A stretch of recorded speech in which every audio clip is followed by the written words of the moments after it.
Episódio Flash. Presente envenenado.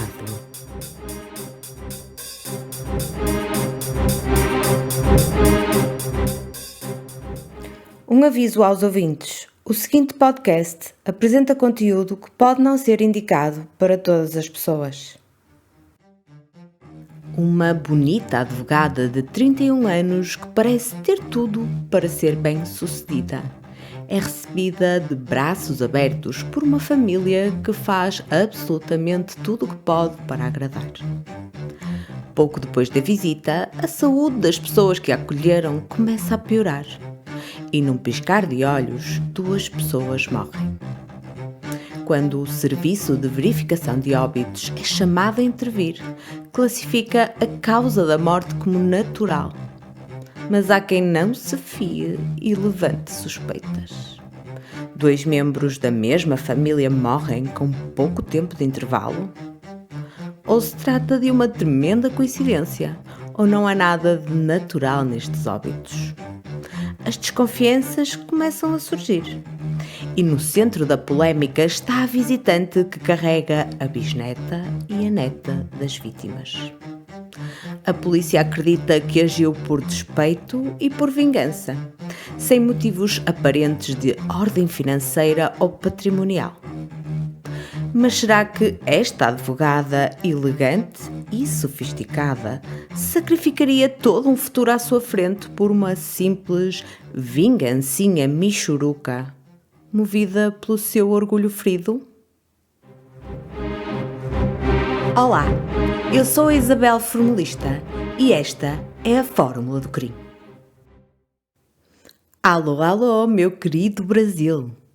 Hoje o episódio sai diretamente das vossas páginas de jornal. Estou completamente colada a este caso que começa por ser igual a tantos outros. Uma história de família que acaba da pior maneira.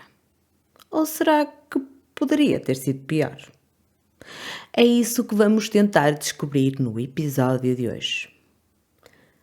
Tudo se passa em Goiânia, um município brasileiro que é capital de Goiás.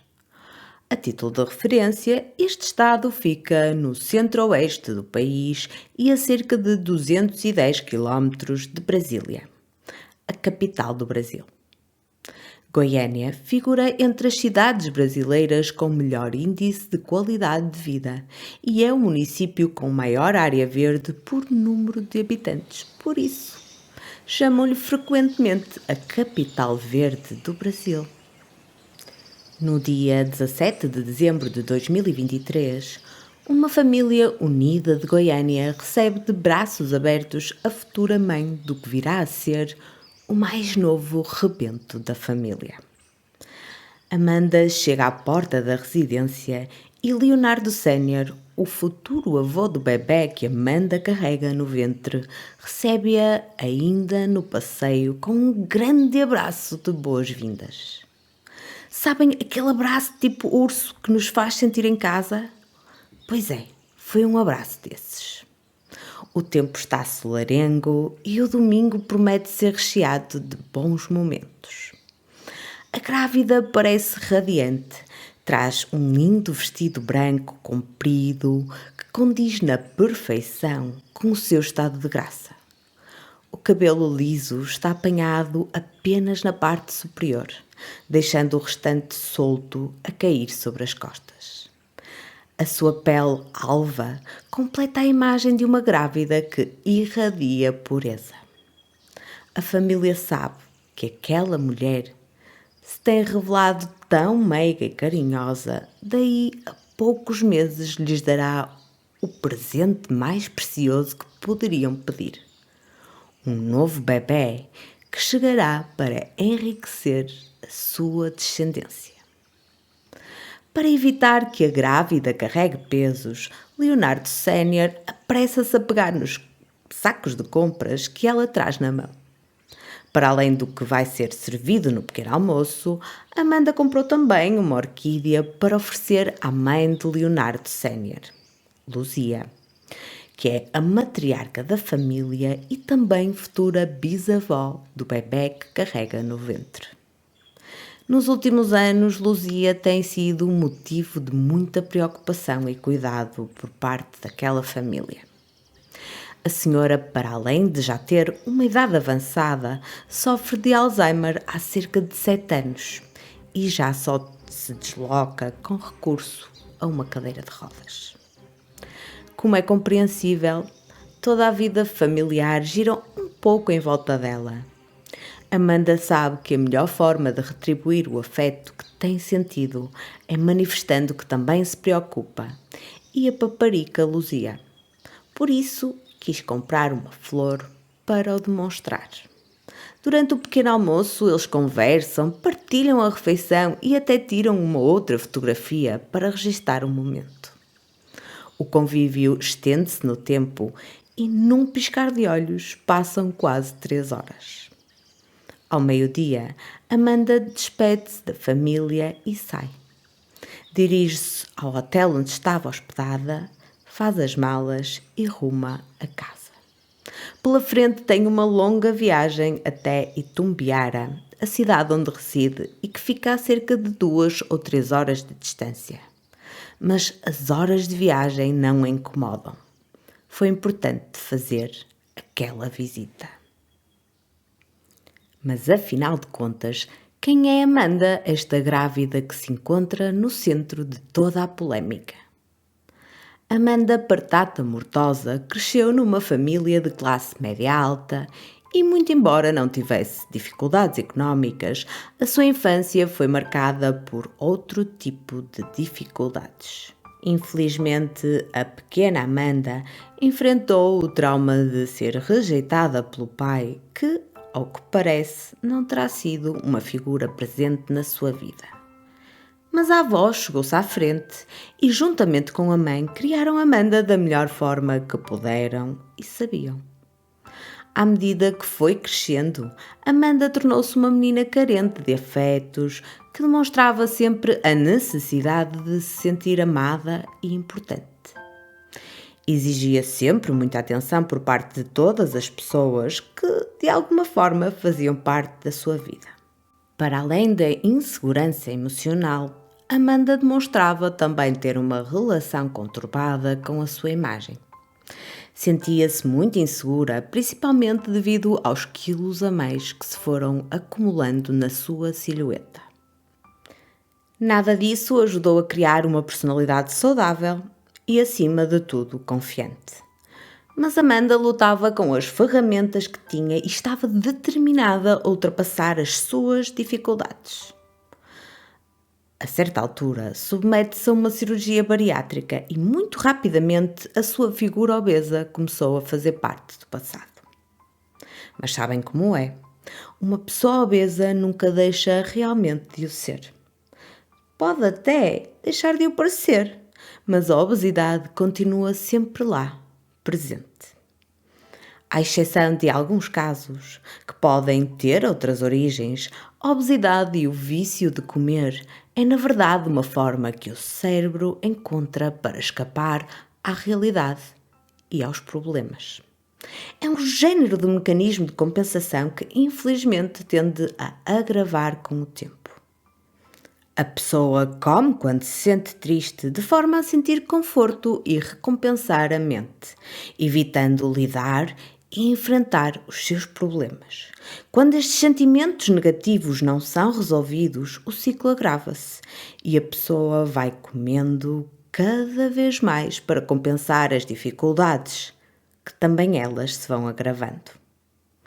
Para além disso, com a ingestão calórica mais significativa todos os dias, o peso sofre também um aumento proporcional, o que faz com que a pessoa aumente a ingestão de alimentos para não se sentir tão triste. E isso acaba por agravar ainda mais o problema. Eu tenho consciência que é um tema complexo e que pode até parecer contraproducente. E, para além disso, não sou especialista nas áreas da psicologia e da nutrição, mas se pararem para pensar, tem a sua lógica. No fundo, é um ciclo vicioso que se vai agravando mais e mais com o tempo. Por isso, Amanda pode ter deixado de se apresentar aos olhos dos outros como obesa, mas no fundo, a sua obesidade sempre pode ter sido um sintoma de algo bem mais complexo que não pode ser resolvido com qualquer tipo de cirurgia. O problema continuava ali, só não era imediatamente perceptível. Não sei se foi o caso de Amanda, mas frequentemente pessoas que passam por estas dificuldades e não procuram ajuda adequada para lidar com os seus traumas e inseguranças continuam a sentir a necessidade de comer. Contudo, têm consciência de que, se o fizerem, o seu peso vai voltar a aumentar. E isso é algo que querem evitar a todo custo. Por isso, nesta altura, tornam-se muitas vezes bulímicas, porque acham que é a única solução para poderem continuar a sentir a recompensa emocional sem aumentarem de peso. Claro que isso não é solução e só cria ainda mais problemas. Isso gera um saco sem fundo. Mas isso seria matéria para todo um outro episódio. O que interessa perceber é que não é de todo solução. A solução passa por um acompanhamento profissional de uma equipa multidisciplinar especializada. Acima de tudo, o caminho para a melhoria começa com a admissão por parte do ou da doente de que tem um problema e a determinação em fazer tudo o que for necessário para abordar o problema que tem de forma séria. Dito isto, sou da opinião que Amanda continuou com exatamente os mesmos problemas relacionados com o trauma de abandono paternal e com a percepção distorcida que tinha no que toca ao seu aspecto. Construiu uma imagem pública onde se apresentava com uma aparência cuidada, agradável e fazia todos os possíveis por demonstrar ser extremamente meiga e carinhosa. Quanto ao seu percurso académico, tal como outros membros respeitados da sua família, Amanda optou por ser advogada. Tirou o curso numa instituição de ensino privada e passou no exame à Ordem dos Advogados brasileira. Pelo que se sabe, chegou a trabalhar na área da advocacia, mas eventualmente o seu interesse e foco mudou para uma área à qual Amanda deveria ter recorrido há muitos anos atrás para pedir ajuda. A área da psicologia. No seu perfil de Instagram, Amanda apresenta-se como psicóloga, terapeuta cognitivo-comportamental, advogada aposentada, leitora, viajante e mãe. Na sua maioria, as publicações que faz estão relacionadas com livros que aconselha a ler e alguns excertos de textos. Ao que parece, Amanda chega inclusivamente a trabalhar numa escola como assistente de psicologia. Frequenta congressos relacionados com a área, faz networking com outros médicos, com outros psicólogos e até recebe indicações de pacientes, o que lhe permitiu começar a construir a sua carteira de clientes nesta nova área de trabalho. Portanto, tudo parece bem encaminhado nesse aspecto da sua vida. Já no que toca às relações sentimentais, Amanda parece ter muita dificuldade em manter as relações amorosas que teve ao longo dos anos. Aos 31 anos, acumulava já bastantes relações falhadas. Bem, mas quem não as teve, não é? No caso de Amanda, esta instabilidade, aliada aos problemas emocionais por resolver, eventualmente não terão contribuído para a sua melhoria. Amanda fazia de tudo para fazer com que os seus relacionamentos perdurassem, mas nada, absolutamente nada, parecia resultar. Em junho de 2023, Amanda continuava sem conseguir ter sucesso no amor. Até que conhece Leonardo Júnior, um conceituado médico, diretor de um hospital com quem partilha amigos em comum.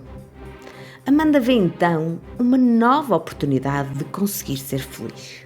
O casal rapidamente desenvolve uma relação amorosa e começam a namorar pouco tempo depois.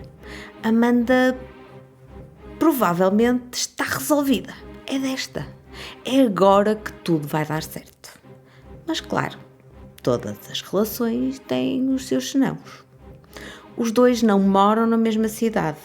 Amanda mora em Itumbiara e Leonardo Júnior reside numa cidade no entorno do Distrito Federal.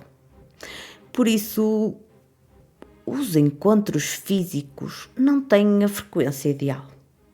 Mas apesar de não conseguirem estar presencialmente juntos a miúde, Amanda faz-se presente sempre que pode e da forma como pode. Amanda quer fortalecer laços e sabe que a melhor forma de o fazer é conquistando a família do seu namorado. E é isso que faz. Conhece a família de Leonardo Júnior e conquista-os com a sua simpatia e meiguice. Passa algum tempo, diga-se de passagem até muito pouco, e à medida que vai conhecendo melhor a namorada, Leonardo Júnior começa a perceber-se de que talvez esse não seja o relacionamento que quer para si. Tem notado traços na personalidade de Amanda que não lhe agradam. Começa a desconfiar que a namorada é possessiva e que pode muito bem até ser dissimulada. A 27 de julho de 2023, a relação já está desgastada. Os dois encontram-se e Leonardo começa a dar sinais de que esta relação, que nesta altura terá cerca de um mês e pouco, não demorará muito para acabar. Amanda fica devastada. A história não podia estar-se a repetir. Será que Leonardo já tinha tomado essa decisão na sua cabeça? Seria já um ponto assente para ele? Quando se encontraram pessoalmente a 10 de agosto de 2023, Leonardo segue o seu instinto e termina oficialmente a relação com Amanda. Por volta da mesma altura, Amanda informa Leonardo de que está grávida. A notícia cai como uma bomba em cima do médico, que, entretanto, também ele já tinha as suas próprias preocupações. Se não, vamos cá ver. Os dois têm uma relação super recente que, em cerca de um mês e meio, já está em declínio. O Leonardo já não tem vontade de continuar o namoro e acha que o melhor é ficarem mesmo por ali. E nesse preciso momento, a futura ex-namorada revela que está à espera de um filho dele. Acredito que a notícia não podia ter vindo em pior altura. Para piorar, também por volta desse mesmo período, Leonardo começa a receber mensagens provenientes de vários números que não conhece e de perfis das redes sociais que parecem ser falsos. Recebe também chamadas. O conteúdo das mensagens e das chamadas é preocupante. São ameaças de morte que o visam não só a ele como à sua família. Para piorar as coisas, Leonardo percebe-se de que quem quer que estivesse por trás dessas ameaças sabia muito da sua vida. Sabia até que tinha uma namorada, que estava grávida e também ela era mencionada. Por isso também a vida dela e por inerência do seu futuro filho poderia estar em risco.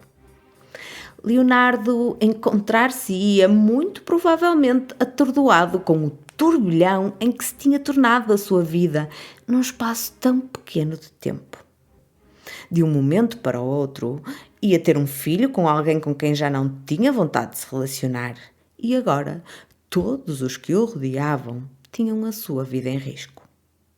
A pressão é muita, mas Leonardo continua com a convicção de que a relação com Amanda não tem futuro. Amanda fica arrasada, mas no momento em que é confrontada com a decisão, já não há muito que possa fazer. Os dois separam-se, mas agem com cordialidade e respeito mútuo. Nos dias e semanas seguintes, Amanda mantém-se em contacto diário com Leonardo Júnior.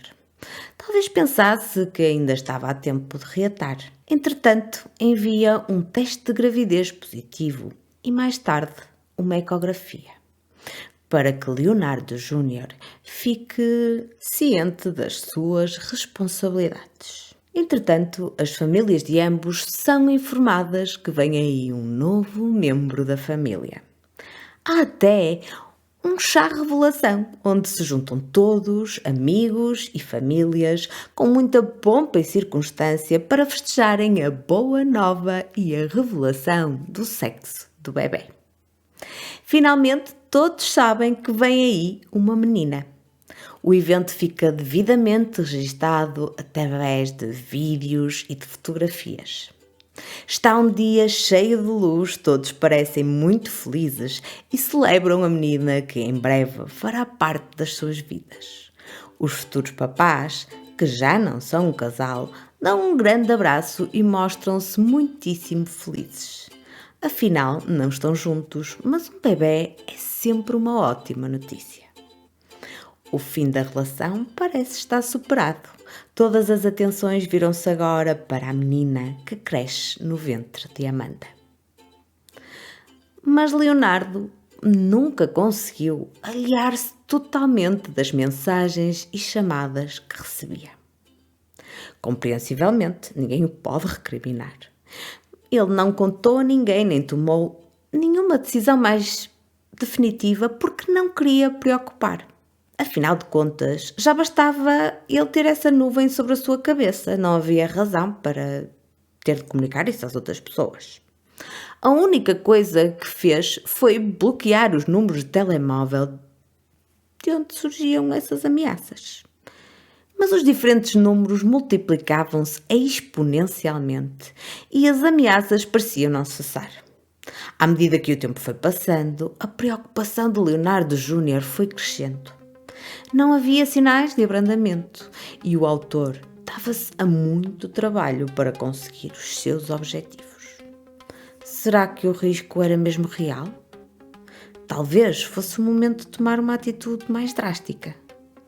Leonardo Júnior decidiu finalmente agir quando recebeu uma chamada que o acusava de ter praticado um crime sexual contra uma funcionária do hospital onde era diretor. Nesse momento, Leonardo achou que todos os limites tinham sido ultrapassados. Sabendo muito bem que nunca tinha cometido tal crime, decidiu enfrentar o problema. Procurou os outros diretores do hospital e explicou o que se estava a passar, de forma a que conseguisse provar a sua inocência.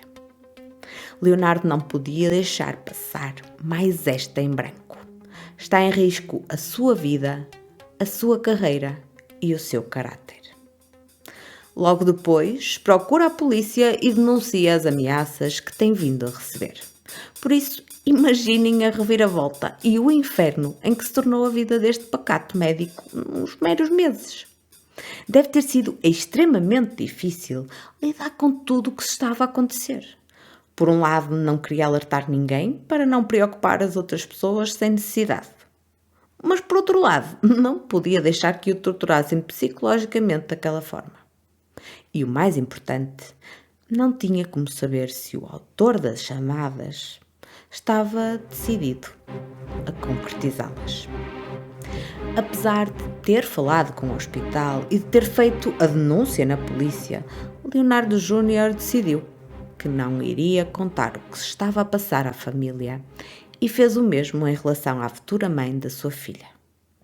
Afinal de contas, Amanda estava grávida.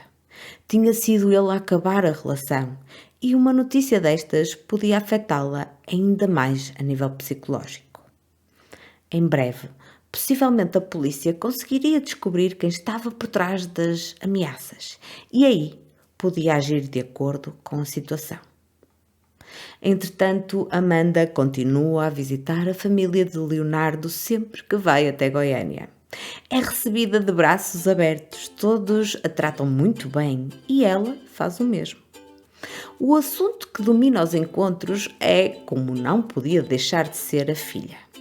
Mostra-se feliz, pede que passem a mão na barriga e que falem com a bebê. Tudo parece estar bem. Para todos os efeitos, Amanda parece uma futura mamã realizada, meiga, educada e até carinhosa. Talvez um pouco carente, é certo, mas nada que não seja perfeitamente justificado com as flutuações hormonais próprias da gravidez ou com os sintomas que, entretanto, vão aparecendo. Além disso, é o seu primeiro rebento. As inseguranças e os medos fazem parte do processo. Em novembro, Leonardo é informado que a polícia conseguiu identificar quem estava por trás das ameaças. Finalmente, deve ter sido um alívio. O Departamento de Crimes Cibernéticos tinha trabalhado incansavelmente para descobrir a sua identidade. Os especialistas usaram todo o seu conhecimento e ordens judiciais para chegarem até à pessoa. Mas agora não restava qualquer dúvida. Leonardo Júnior, um médico diretor de um hospital, andava a ser ameaçado há meses por nada mais, nada menos que a própria futura mãe da sua filha, Amanda Batata Mortosa. Leonardo de certeza que deve ter ficado em choque. Como é que Amanda tinha sido capaz de tamanha crueldade? Ela estava à espera de uma filha sua. Como é que teve coragem de lhe provocar tamanho sofrimento, ao ponto de ter de se expor em frente aos seus colegas do hospital e da polícia? Era inacreditável. Mas pelo menos agora, Leonardo sabia quem se escondia por trás do ecrã. Se por um lado deve ter ficado muitíssimo preocupado com o tipo de pessoa que iria ser para sempre mãe da sua filha, por outro também deve ter achado que se tratava apenas de ameaças vãs de uma mulher que ficou com o orgulho ferido depois de ter sido largada. Um comportamento para todos os efeitos mesquinho e até criminoso. Mas Amanda continuava a estar grávida da sua filha e neste momento ele já tinha envolvido a polícia. Provavelmente Leonardo apercebeu-se que o risco das ameaças não era de todo real. Mas de qualquer das maneiras, tinha consciência que se tratava de um comportamento grave e ia ter de confrontar a Amanda cara a cara, pessoalmente, olho no olho, e não ia nem podia fazê-lo por telefone. Marcou então um encontro presencial com a grávida para o início do ano. Nessa altura iria revelar-lhe que sabia quem ela era e que sabia que ela estava por trás de tudo. Até lá, teria tempo para organizar as suas ideias e descobrir a melhor forma de resolver a situação. A única coisa que Leonardo pediu a Amanda foi que deixasse de visitar a sua família em Goiânia. Possivelmente pode ter justificado esse pedido, por exemplo, com o facto de já não estarem juntos, ou pode ter dado uma outra qualquer justificação que se adequasse. O certo é que Leonardo não lhe conta o que a polícia descobriu, nem avisa a sua própria família.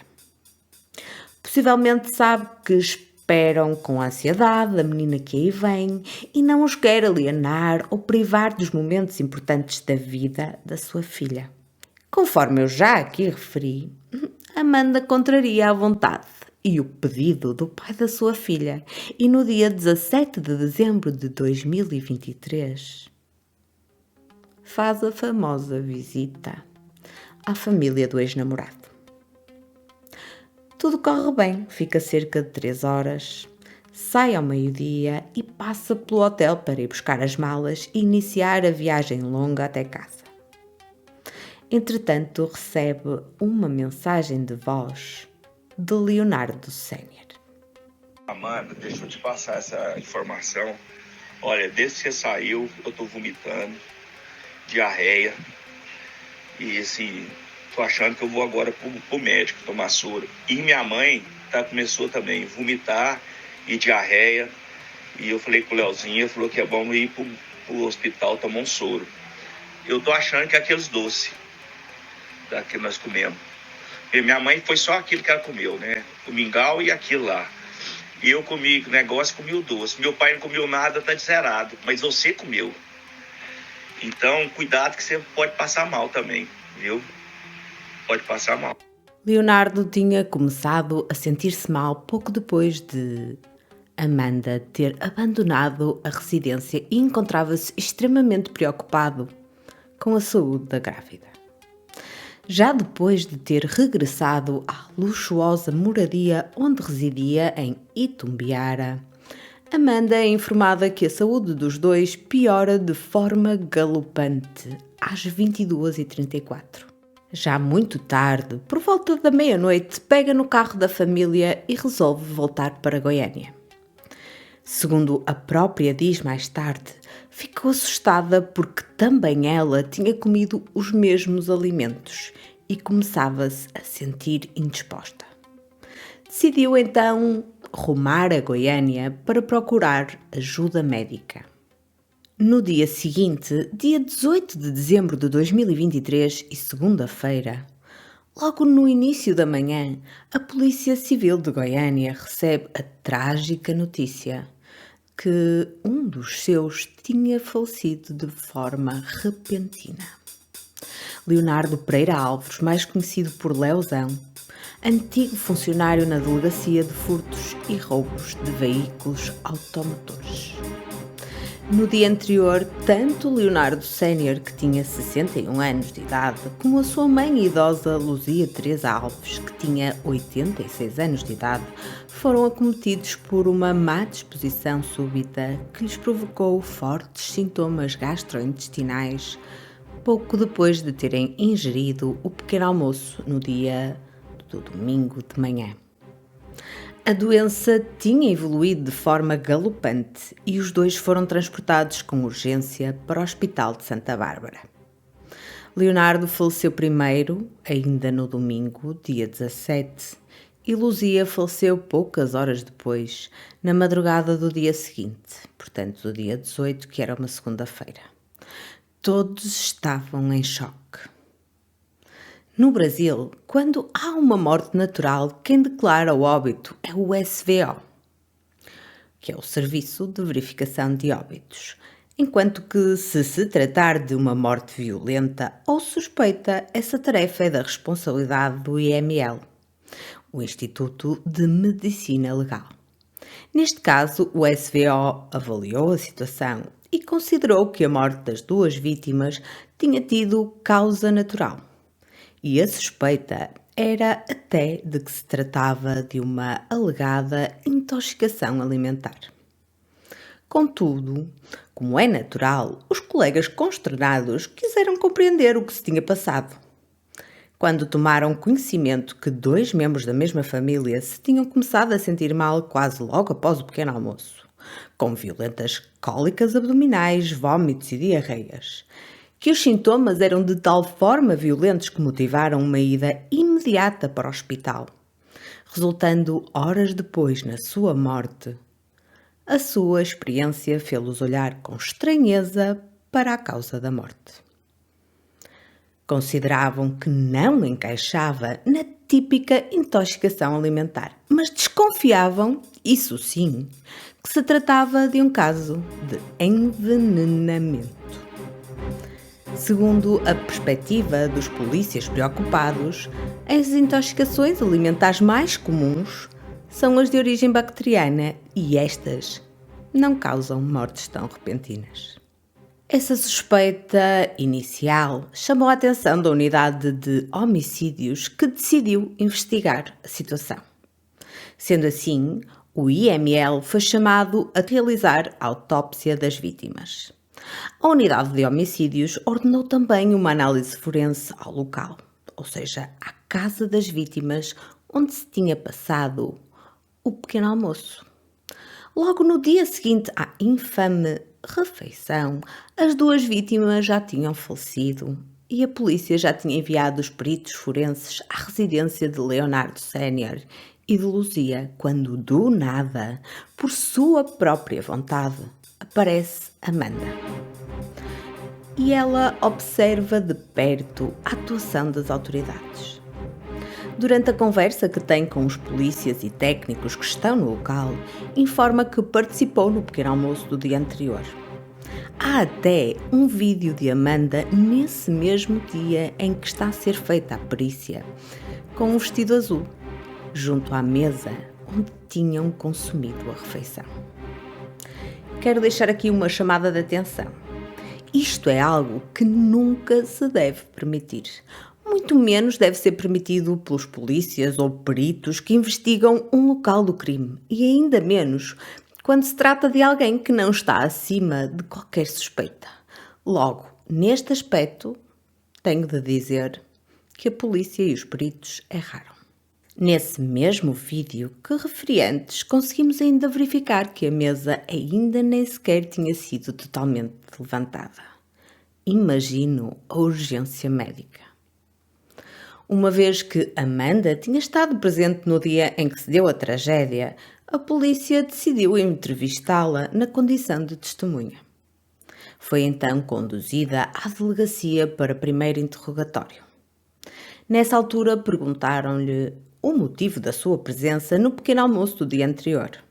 Amanda respondeu que tinha namorado com Leonardo, filho e neto das vítimas, e que desse relacionamento resultou uma gravidez. Informou que, apesar de já não formarem um casal, a família tinha recebido sempre bem e acarinhado por estar a gerar um herdeiro no seu ventre. Disse ainda que os tinha ido visitar e que tinha sido ela a comprar a refeição que tinha sido servida. Acrescentou que também tinha consumido e que não se estava a sentir muito bem. Durante toda a entrevista, Amanda teve de fazer várias pausas, aproximadamente 15, para ir à casa de banho. Dizia que se sentia agoniada e que havia vomitado por várias vezes. A certa altura, no momento em que Amanda dava sinais de uma nova onda de agonia, o delegado estende-lhe o balde de lixo e diz-lhe que pode ficar à vontade e vomitar ali mesmo. Amanda projeta a cabeça no balde e solta um ruído. Quando o delegado verifica o conteúdo, fica confuso.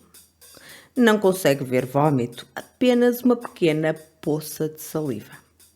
Mas a testemunha disse que se sente bem mais aliviada e a entrevista prosseguiu.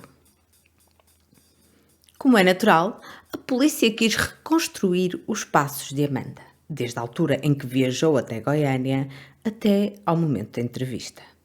A testemunha disse-lhe que no dia 17 tinha ido de Uber até à casa da família. Aproveitando a deixa, o delegado pediu para ver a aplicação de transporte, de forma a saber a hora exata em que chegou à dita residência. Amanda anuiu e mostrou a aplicação com o telemóvel na sua mão.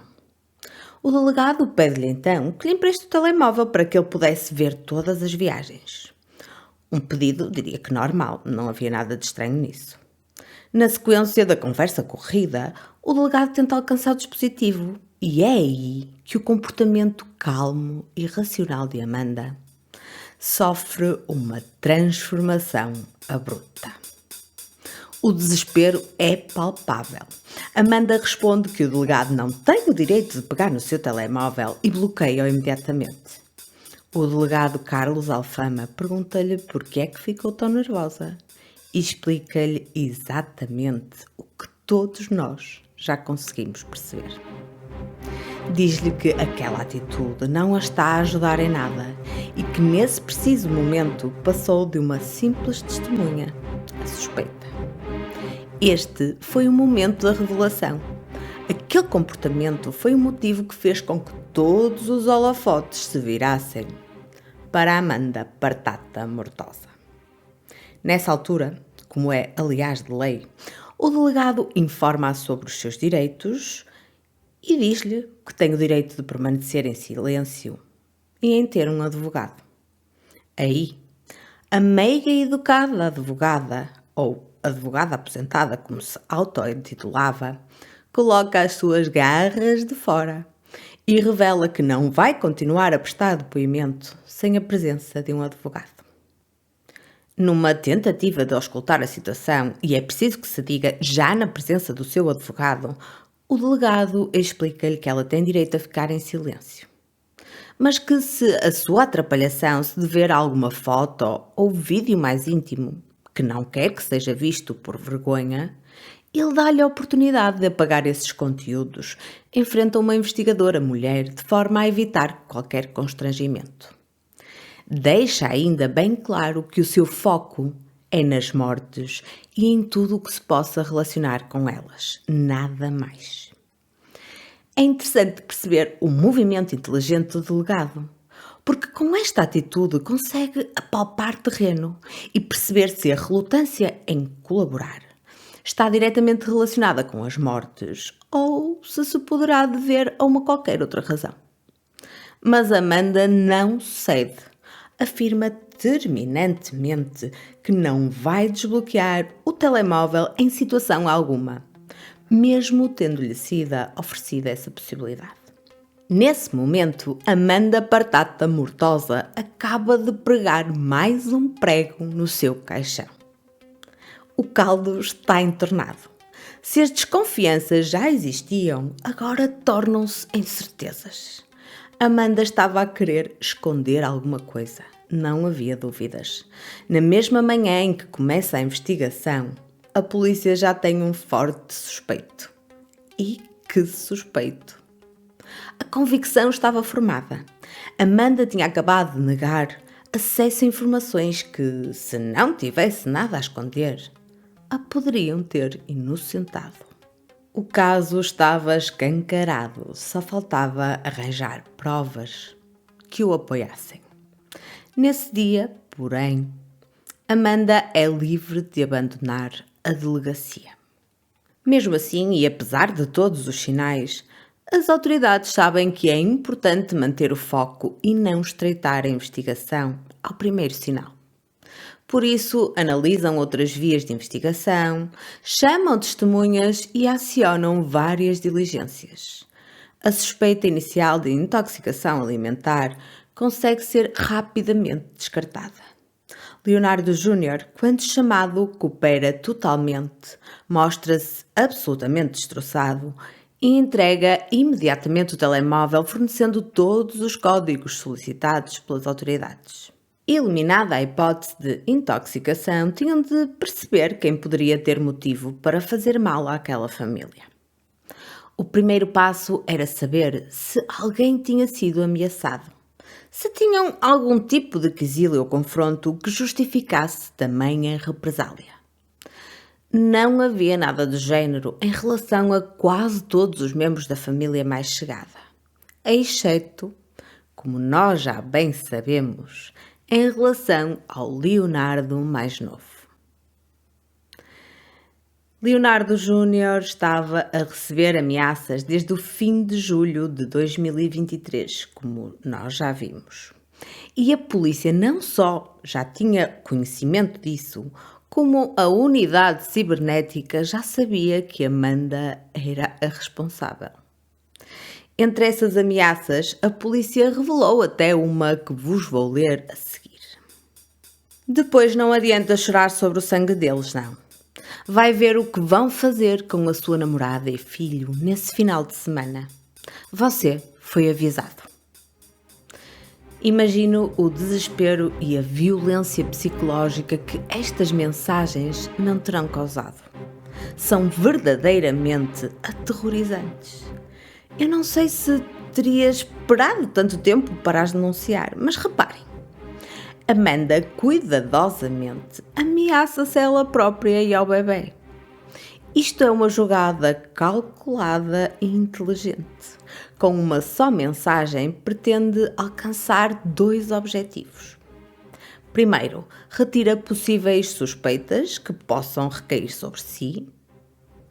Porque se na mensagem ameaçam a vida da Amanda e do filho, é lógico achar que não pode ter sido ela a enviá-la. E depois, tem o poder de gerar um sentimento protetor e de empatia em Leonardo Júnior. E claro, provoca-lhe também um sentimento de culpa atroz ao Leonardo Júnior, claro, porque Amanda não tem sentimentos de culpa. Isto porquê? Porque se algo lhes acontece, à Amanda e ao filho, ele era o, vamos lhe chamar assim, entre aspas, responsável. É interessante perceber que a polícia ficou a saber que Amanda estava por trás das ameaças depois de ter enviado intimações à empresa Meta, que gera o Facebook e o Instagram. Por isso, este tipo de investigação não está ao alcance de qualquer simples mortal. Mas para além disso, são passos que demoram muito tempo até que sejam conhecidos quaisquer resultados. Mas o que interessa é que eles conseguiram chegar a uma conclusão. Não foi imediato, demorou o seu tempo, mas chegaram lá. Amanda era a responsável e, felizmente, não sei bem se felizmente, se infelizmente, mas pronto, neste caso, esse facto já estava comprovado. Amanda cometeu o erro de ter como e-mail de recuperação dos perfis que ameaçavam Leonardo, os perfis falsos, um e-mail que foi encontrado no seu próprio telemóvel. No que diz respeito à centena de números de telemóvel, os peritos da polícia conseguiram descobrir o software que era utilizado para o gerar. Muito rapidamente vou tentar explicar. Esse software é até muitas vezes usado pelas empresas de telemarketing. E em que é que ele consiste? Geralmente, as chamadas são sempre feitas a partir de um só número, mas para que o receptor não consiga identificar quem liga antes de atender, utilizam um software que gera números aleatórios sempre diferentes. Dessa forma, quem atende não sabe quem é que liga ou então nem consegue adivinhar, hipoteticamente, a razão que os leva a ligar. É uma jogada inteligente, não é? Mas felizmente também já não é totalmente desconhecida. Tendo isso em mente, o Leonardo Júnior podia continuar eternamente a bloquear números que não ia chegar a lado nenhum. Eles continuariam a aparecer. Assim que as autoridades desvendaram o programa utilizado, conseguiram verificar que a fonte de cada uma das múltiplas chamadas era só um número e que este estava registado no nome do irmão de Amanda. Só que o e-mail de recuperação definido no software era o e-mail da própria Amanda. Amanda, parece que você meteu a pata na poça mais uma vez. Acreditem no que vos digo. Há sempre pelo menos uma migalha que fica para trás. Às vezes pode ser difícil vê-la, mas ela existe. Já sabemos que o panorama não se adivinha risonho para o lado de Amanda e que já cometeu muitíssimos comportamentos condenáveis e até criminosos. Sabemos também que teve várias oportunidades de parar, de desistir de levar a sua avante e que não o fez. Conhecemos um bocadinho do seu passado, o que nos deixou levantar uma pequena parte do véu e espreitar para o que tinha sido a sua vida até então. Não sabemos de tudo, como é óbvio, e como qualquer mortal conseguimos apenas tentar perceber o que possa eventualmente ter passado na sua cabeça. Mas de momento são sempre suposições. Até que ponto é que o trauma da rejeição paternal moldou a pequena Amanda? Terá começado a comer para compensar a perda ou a origem da sua obesidade terá sido outra? Como usual, não param de aparecer perguntas às quais podemos apenas sugerir respostas. Mas, como sempre na vida, a melhor forma de compreender o outro é colocando-nos no seu lugar. É certo que, felizmente, muitos de nós, espero eu que a maioria, tomariam decisões muito diferentes. Mas aqui e ali há com toda certeza um ou outro comportamento que conseguimos, pelo menos em parte, entender.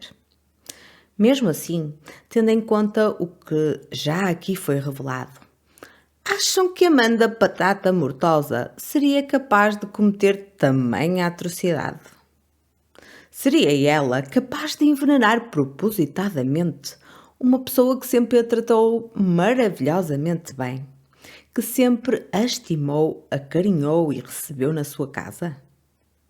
Seria ela capaz de assassinar Uma idosa dependente e inocente. O que teria a ganhar? Estaria Amanda doente? Ou seria tão só e apenas má? Infeliz ou felizmente, ainda vão surgir muitas informações que nos podem ajudar a clarificar alguns pontos. Depois do primeiro interrogatório e de ter descartado outras vias de investigação, a polícia consegue rapidamente refazer os passos de Amanda desde que chega de Itumbiara no dia 14, quinta-feira. Nesse mesmo dia, ela registra-se num hotel e é filmada nas câmaras de videovigilância. Esta viagem já se encontrava planeada e, inclusivamente, ela já tinha avisado a família do seu ex-namorado que ia estar em Goiânia entre a quinta-feira e o domingo e que pretendia, num desses dias, visitá-los. No dia seguinte, dia 15 e sexta-feira, sai do quarto para ir até ao ginásio do hotel. E, nota importante, a essa mesma hora envia ao Leonardo Júnior uma mensagem a avisar que se estava a sentir mal e a sangrar. Vaginalmente, claro. E que por isso ia ficar na cama o dia todo a repousar. E lembrem-se disto. É aqui que Amanda planta a primeira semente de uma parte importante do seu plano. Bom, ela tanto não se está a sentir mal, como também não deveria estar a sangrar. Se decidiu ir ao ginásio, penso que deve estar de perfeita saúde. Às 9 da manhã, abandona o hotel e diz a Leonardo Júnior que vai a uma consulta relacionada com a gravidez. Volta a entrar às 12h50. Às 16h, sai novamente, vai às compras, onde gasta cerca de 600 euros. Penso eu que à volta de 3.000 reais em roupa. Definitivamente não estava mal, não. E também não estaria preocupada com o feto. Uma hora mais tarde, ela está de volta e permanece no hotel até o dia seguinte, sábado. No dia 16, o sábado, e que foi também o dia anterior ao crime, sai às 9 da manhã e, mais uma vez, informa Leonardo Júnior que vai a uma outra consulta médica. Retorna ao hotel às 11h21. Ainda nesse mesmo dia, recebe uma caixa de cartão que lhe chega às mãos através de uma transportadora. É apanhada na câmara de videovigilância, com a caixa de cartão na mão. A sua atitude demonstra até um certo entusiasmo nesse momento. No dia do crime, domingo e dia 17, acorda cedo. Vai até ao mercado das redondezas, onde compra vários itens. Pão de queijo, sumo, bolo no pote, que para quem não sabe eu não sabia, mas é um tipo de sobremesa em dose individual, e até compra uma planta, uma orquídea. Nessa loja é também apanhada pelas câmaras de videovigilância. Está vestida com um top curto e uns calções de ganga ou então uma saia curta de ganga. Não consegui perceber pelas filmagens. Em vez de ela ir direta para a visita, que entretanto já tinha sido combinada para esse dia, Amanda volta ao hotel e troca de roupa, mudando aquela roupa que tinha usado para ir ao mercado por um vestido rodado e comprido. E foi aí que ficou com aquele aspecto angelical e cuidado que já tinha referido no início do episódio. Amanda sai do hotel com as compras que tinha feito, apanha um Uber e a sua chegada à casa da família é também ela registada nas câmaras de videovigilância. Esta gravação é particularmente marcante porque nos apercebemos da hospitalidade, gentileza, amabilidade e alegria com que é recebida por um grande abraço. Nesse momento, ainda há uma hipótese. Ainda há tempo para desistir. Ainda há uma chance de reconsiderar. Por que é que ia fazer também a crueldade a pessoas que só lhe queriam bem e que sempre a estimaram? Podia desistir e inventar uma qualquer desculpa e evitar uma catástrofe. Porque se pensarmos bem, se eu fizesse, quase de certeza que ninguém ia descobrir quais eram as suas reais intenções. Amanda podia ter premeditado tudo ao ínfimo pormenor, mas teve uma montanha de oportunidades para mudar de ideias. Não foi um ato reacionário do momento, não foi um ímpeto impensado, não foi uma loucura momentânea. Na quarta-feira, dia 20, a polícia decide que está na hora de prender Amanda. Mas possivelmente ela já desconfiava que esse seria o próximo passo da polícia. E, entretanto, inteligentemente, deu entrada numa clínica psiquiátrica em Aparecida de Goiânia nesse mesmo dia, por supostamente ter tentado suicídio, de acordo com informações da polícia, com acetona e medicamentos. Não percebi a mistura, mas está bem. A polícia localizou-a na clínica e deteve-a, por isso esse seu esforço foi em vão. Suspeita até que poderia querer utilizar esse subterfúgio para escapar à justiça, e vamos ver se isso não vai acontecer, com uma alegada insanidade, sei eu lá. O que interessa é que a polícia localizou-a na clínica e deteve-a. No trajeto entre o carro e a delegacia foi filmada pelas câmaras da comunicação social que se encontravam no local para a cobertura do caso. Trazia o cabelo projetado para a frente numa tentativa de esconder o rosto, vestia uma espécie de t-shirt preta muito comprida e larga que provavelmente estava a ser utilizada na clínica como camisa de dormir e estava algemada atrás das costas. Foi acompanhada pelo delegado, o encarregue do caso, o Dr. Carlos Alfama. Durante o percurso, numa voz débil e fraca, disse que não tinha feito nada e negou que tenha sido responsável pelos factos que a polícia lhe imputava. Acrescentou ainda que amava muito a família afetada. E quando uma repórter lhe perguntou se ela estava grávida, balançou a cabeça em jeito de confirmação. Depois da sua detenção, a polícia deu uma conferência de imprensa onde revelou os dados que já tinham conseguido descobrir até então. Mas admitiu que havia ainda factos e circunstâncias que tinham de ser esclarecidos e provados. Afinal de contas, eu acho que nesta altura eles tinham só 2 dias e meio ou 3 de investigação. Por isso já muito tinham eles. Contudo, deixou também muito bem claro que Amanda era a responsável pelas mortes. Não havia dúvidas. Deixa que vos diga que foi uma ótima conferência de imprensa, com uma transparência total, inacreditável, de fazer inveja a muitos países que se dizem super desenvolvidos neste campo. As autoridades foram transparentes e cristalinas, sem subterfúgios. Os meus parabéns. Há ainda que salientar a rapidez supersónica com que desvendaram o caso do envenenamento.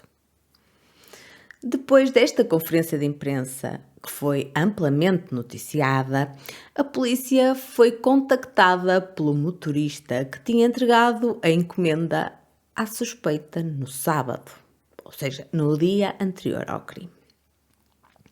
O cidadão preocupado forneceu informações fundamentais.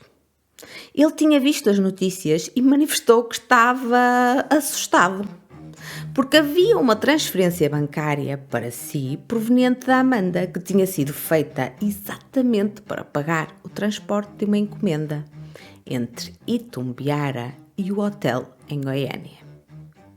Acrescentou que a empresa para onde trabalhava só aceitava fazer o transporte de encomendas com fatura e que a embalagem em questão tinha vindo de uma empresa que vendia produtos químicos e farmacêuticos.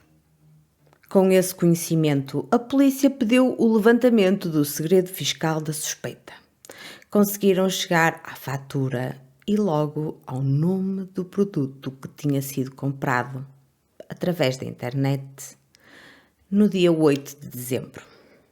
Com a substância identificada, o trabalho da toxicologia foi facilitado, uma vez que sabiam qual era a substância que procuravam nas amostras dos alimentos.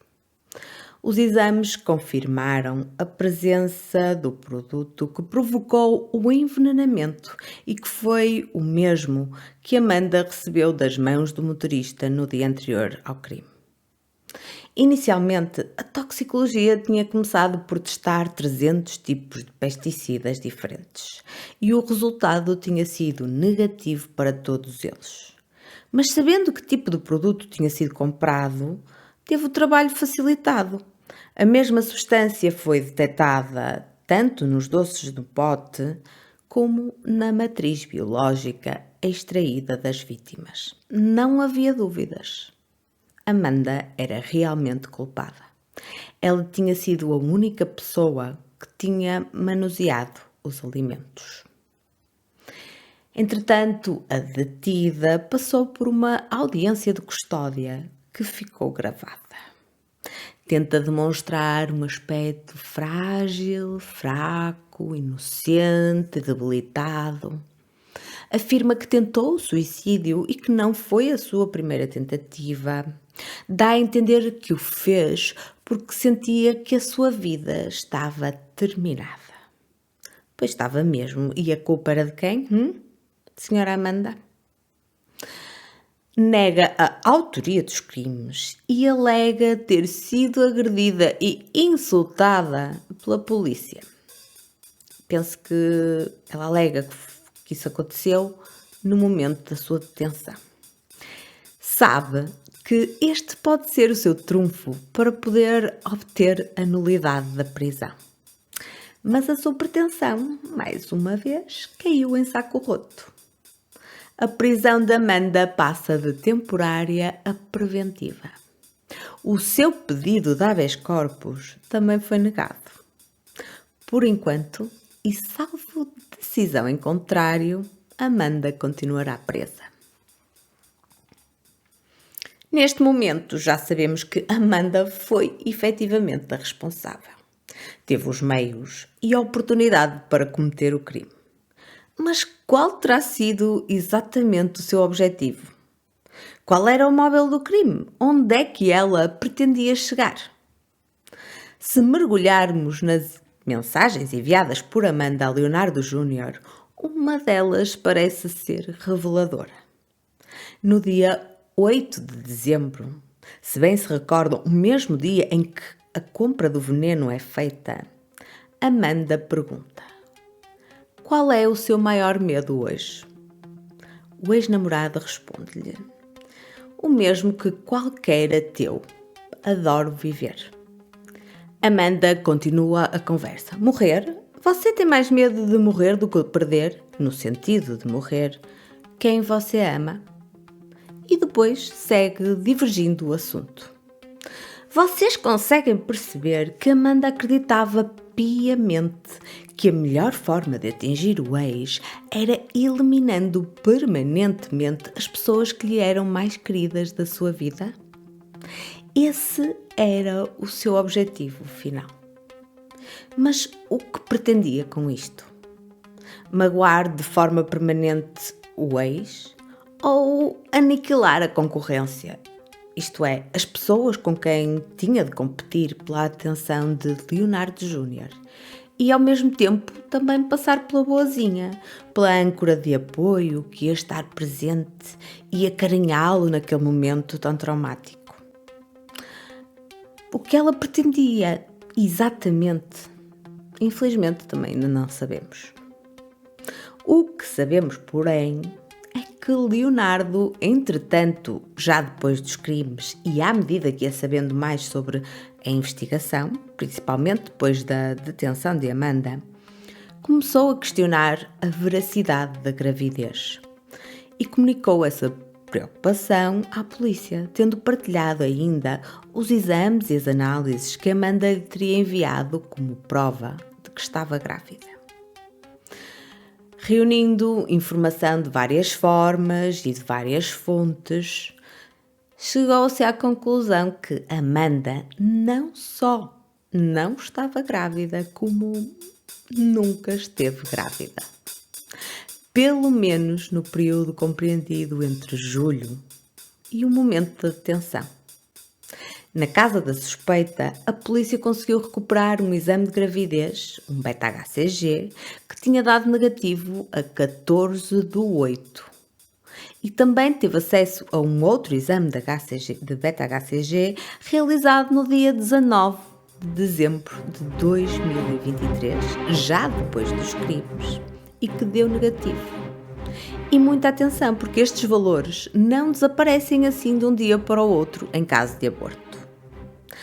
Mas lembram-se de vos ter referido que Amanda tinha começado a colocar a primeira semente do que mais tarde viria a ser um plano maior, quando mandou mensagem ao Leonardo Júnior, quando estava no hotel em Goiânia, a dizer que se estava a sentir mal e que tinha sangrado?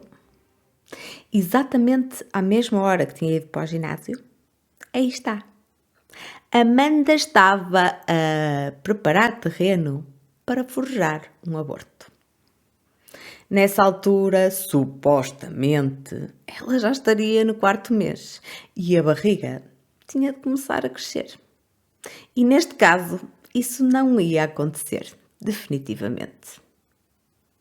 Lembram-se também que tinha passado pelo hotel entre a ida ao mercado e a visita para o pequeno almoço? Na videovigilância do mercado é perfeitamente visível que a sua silhueta não se assemelha em nada à de uma grávida. É certo que há pessoas que não aparentam, mas enfim. Neste caso, ela está com um top curto que mostra a barriga. A ida ao hotel serviu por isso para trocar as roupas justas, que iriam certamente denunciar a sua mentira, por um vestido largo e mais adequado a uma futura mamã.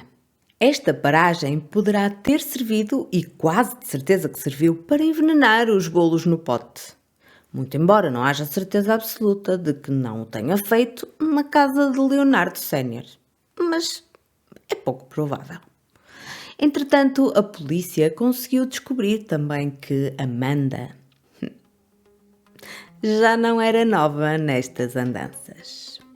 Ela já tinha aplicado o mesmo golpe a outros namorados.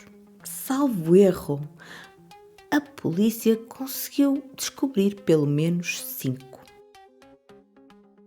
Fingia estar grávida para ter toda a atenção e para receber apoio financeiro. Há até um caso que foi denunciado formalmente por um ex-namorado de Amanda que relata que ela teria usado uma gravidez para o chantagear a reatar a relação, a fazer pagamentos de diversas despesas e que, no fim, desapareceu, sem que a gravidez tivesse sido levada até ao fim. O que fica aqui bem patente é que provavelmente se tratou de mais uma falsa gravidez, que a suspeita usou para tirar proveitos. Isso demonstra um padrão de comportamento e de conduta que se repete. No entanto, ela nunca tinha chegado a níveis tão extremos. Desta vez, Amanda foi até ao fim, na escala da crueldade. Para além disso, Amanda tem registros criminais em vários estados brasileiros. No Rio de Janeiro e em Pernambuco, por exemplo, há uma acusação de fraude. Pelo menos uma pessoa tinha comprado bilhetes para um evento, ela recebeu o pagamento e não enviou o dito bilhete nem devolveu o dinheiro. Este, aliás, parece ser um outro golpe que aplicava com frequência. E, finalmente, há um registro criminal em Goiás. E este sim, é muito preocupante. Lembram-se de vos ter dito que Amanda se apresentava como psicóloga, que frequentava congressos médicos e de psiquiatria e até recebia indicações de outros profissionais? Disse-vos também que chegou a trabalhar numa escola como assistente de psicologia. Pois é, Amanda enganou toda a gente bonitinho. Não só não está habilitada a exercer, por não estar inscrita na ordem, por isso exercia a profissão ilegalmente, como há um processo que se relaciona com o cargo que ocupava nessa escola e que envolve crimes sexuais contra criança e adolescente. Essa mulher realmente tem muito que se lhe diga. Aquela expressão plácida de quem não faz mal a uma mosca. É afinal um lobo com pele de cordeiro. E que lobo este? Já repararam que esta era a pessoa que atendia pacientes que a procuravam para receber ajuda de forma a ultrapassar os seus traumas e os seus problemas?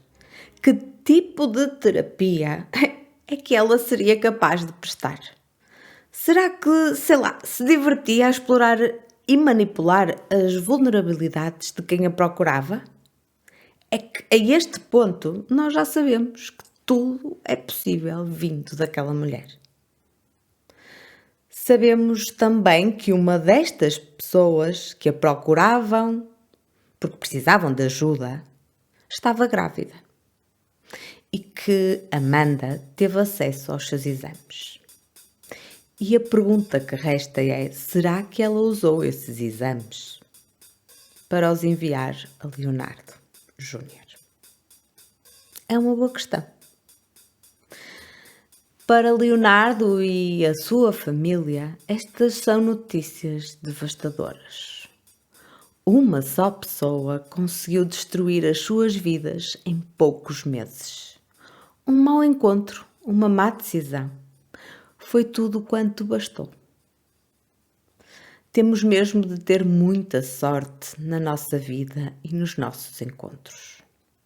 Leonardo e a sua família sempre trataram Amanda bem.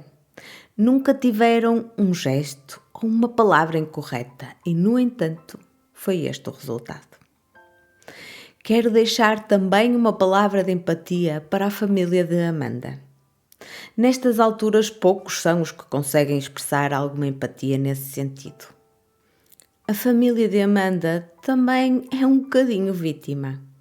Criaram alguém que mais tarde demonstrou ser um verdadeiro monstro. Dedicaram-lhe toda a atenção e carinho.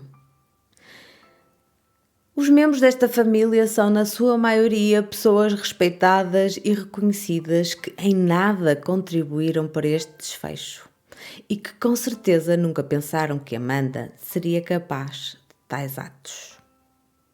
Apesar de ter sentido a rejeição paterna, Amanda cresceu numa família estruturada, segura e cuidadosa. A nível financeiro, nunca lhe faltou nada. Aliás, o seu roupeiro, no momento em que foi detida, estava cheio de roupas e de malas de marca, assim como de roupas de bebé que ela guardava e que provavelmente eram oferecidas ou utilizadas quando aplicava o ardil da barriga. Enfim, esta mulher não tem limites. Para além disso, também tinha uma assistente pessoal, que foi a pessoa que recebeu a encomenda na sua casa em Itumbiara. Portanto, já vemos que Amanda não tinha de todo qualquer tipo de dificuldade financeira. Bem, este episódio já vai ficando longo, mas para terminar, ao contrário do que nos mostram as estatísticas, este crime foi cometido por uma mulher. Uma mulher vil, cruel e, acima de tudo, dissimulada. Enganou tudo e todos e, pelo caminho, deixou um rastro de destruição. Não sabemos exatamente em que dia começou a planear o crime. Terá sido entre 27 de julho e 8 de dezembro, mas sabemos que a 8 de dezembro ela já tinha tudo, tintim por tintim, assente na sua cabeça. De pequenos crimes de chantagem emocional e financeira, Amanda passou a praticar fraude e finalmente escalou a escala do crime, chegando ao seu topo. Cometeu homicídio. Não foi apenas um. Foram 2, mas poderiam ter sido muito mais. Naquele dia, Amanda não sabia quem poderia estar na casa de Goiânia. A única certeza que tinha era que Leonardo Júnior não estaria presente. Com certeza estaria Leonardo Sénior e os seus pais, mas poderiam estar também os outros filhos de Leonardo ou outros amigos de família a fazer visita. Afinal, era um domingo solarengo, o dia ideal para procurar o convívio. O pai de Leonardo Sénior escapou. Ironicamente, graças a uma doença debilitante. Isto porque João, assim se chamava o idoso com mais de 80 anos, é diabético e por isso não quis comer o que Amanda trouxe. Mais tarde, a polícia descobriu também que Amanda tinha oferecido os doces ao irmão de Leonardo Sénior, que gentilmente declinou a oferta porque não quis estragar o apetite para o almoço. Ai, que sorte! Por isso sim, poderia ter sido bem pior. Mas foi mal que chega. E muito embora as estatísticas nos indiquem que a maioria dos crimes violentos são cometidos por homens, diz-nos também que quando uma mulher decide matar, o seu método preferido é o envenenamento. E é aqui que Amanda se enquadra nas estatísticas. O envenenamento é um método premeditado, estudado e desenhado, onde a dissimulação é um fator fundamental para que tenha sucesso. Amanda entendia e cumpriu isso na perfeição. Não só nos meses que antecederam aos crimes, como muito provavelmente o fez durante toda a sua vida. Isto dá que pensar. Entretanto, a polícia conseguiu uma ordem judicial para poder aceder ao conteúdo do telemóvel de Amanda. Esse acesso é recente, mas já lhes foi possível perceber que Amanda pesquisou o nome do veneno usado, mas pesquisou também outros. Tentou saber que substâncias passariam despercebidas nas autópsias e quais seriam as mais eficazes. E já agora, por curiosidade, se logo ali no primeiro interrogatório tivesse entregado o telemóvel às autoridades, o crime tinha sido imediatamente descoberto. No fim de contas, o seu esforço foi em vão, porque pode demorar, mas a justiça não pode falhar. A fórmula do crime de Amanda foi a dissimulação e o envenenamento, que no final acabou por ser revelado em apenas 12 dias de uma ótima investigação policial. Os meus parabéns à postura, dedicação e transparência que a Polícia Civil de Goiás e os seus associados manifestaram em relação a todo este caso, desde o início até ao fim. Desejo ardentemente que o Tribunal determine uma pena adequada e que a família das vítimas sinta que foi feita justiça. Amanda continua a negar que seja culpada. Vai ter de responder por 2 crimes de homicídio qualificado em relação a Luzia e a Leonardo Sénior e a 2 tentativas de homicídio, que são referentes ao avô e ao tio do ex-namorado. Amanda Partata Mortosa. Se tudo correr bem, estaremos cá para saber o teu destino.